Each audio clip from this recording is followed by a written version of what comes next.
still January. Yeah, it's you're right. It could be snowing. I'm well aware of that. You good? Yeah, I'm good. Okay.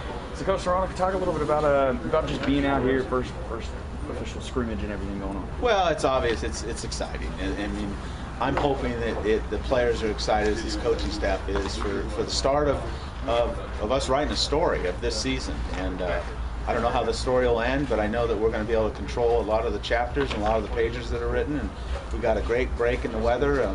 Got choppy clouds, and we get to get out on the baseball field today. And we have a lot of work to do. So every time we get out on the field, it's going to be important to us to maximize every minute we have out here.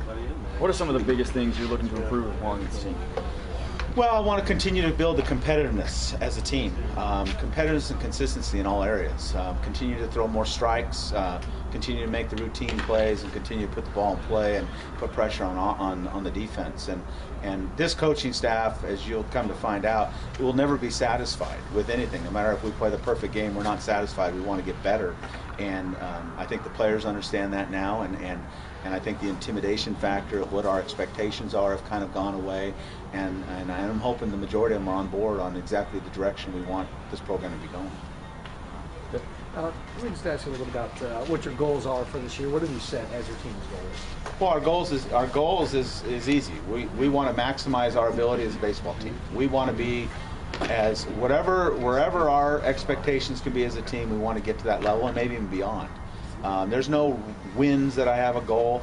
Obviously, this program hasn't been to the SEC tournament in a while. That is a goal that I have in mind. It's, to me, when you take over a program that you're kind of rebuilding in some sort of the way, you set stepping stones, and that's the first step. We can't talk about Omaha until we get to the SEC tournament, and to be able to play good enough baseball in what is going to be another challenging SEC conference and get to Hoover and the SEC tournament, I think would be a great feat for this team for what has happened over the last few years.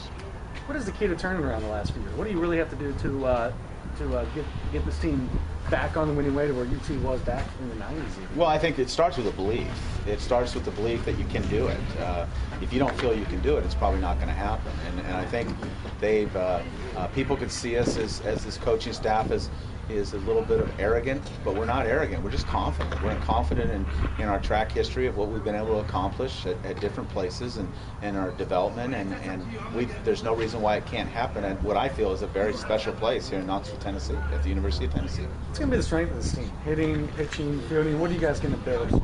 Well, I think most of our experience that has had success has been the position players that are returning. I think early on that could be the thing that carries us a little bit. We need to grow up and grow up fast on the mound. We have enough potential there, but sometimes potential is a dangerous word. We don't want to just hear potential. We want to see results, and we'll only go as far as mentally tough and consistent as our pitching staff is, and so that eventually is going to have to be the strong point of this team. And for years to come, it's going to be what this program's built around, is pitching and defense. They haven't been here for too long, but who are some of those players that you're going to expect big things out of? Well, I'm expecting it from the leadership guys right out of the gate. Zach Osborne at shortstop, obviously, is starting his 4th year at shortstop. I don't think he's missed a beat there since he's been here, and we've got to keep him healthy all year. Chris Fritz is going to be moved to center field. Probably isn't your prototypical center fielder, but I think he's going to play a good center field for us. He's as mentally tough as any player on this team. He works extremely hard. Chris Pierce, you're going to see all over the field. You can see him at third base. You can see him at left field. You can see him in right field. He's another senior that will bring some experience to our team. Plays hard, extremely hard each and every day. I think that's where the core of the leadership will be out on the field. I think we have some leaders behind the plate. When you're talking about Wes Walker, who I think has done nothing to disappoint us so far, Ethan Bennett, who's a little bit dinged up right now, and then we have a freshman named Will Maddox at second base that has played to this point beyond his freshman year. Plays with a lot of energy, a lot of passion. So it kind of gives us a little bit of a strength up the middle where you want to be strong. And we're going to need some of those returning guys on the mound to carry the torch when they're out there and to show some of the young guys, and we do have a lot of young guys on the mound, kind of show them the way a little bit. It'll make them adapt a little quicker to being comfortable. Can I ask one quick last question? That first game is right around the corner. It's not far off. How excited are you, and how excited is this team to finally get out there and play some real baseball in a couple of weeks? Well, you're always excited. We're probably not as excited right now as we will be in 2.5 weeks. It's not a real long ways away, but it will start getting stale after a while, and that's our job as the coaching staff, to continue to make it not boring. We'll make it as competitive as possible each and every day we're out here. What I'm going to challenge the team with today is when we walk out on this field, this isn't day one of practice. We've got to approach this like this is day one of our season, February 17th. And we've got to go through all the emotions of what we're going to go through on that day one. So when we get out there February 17th, we've already done that.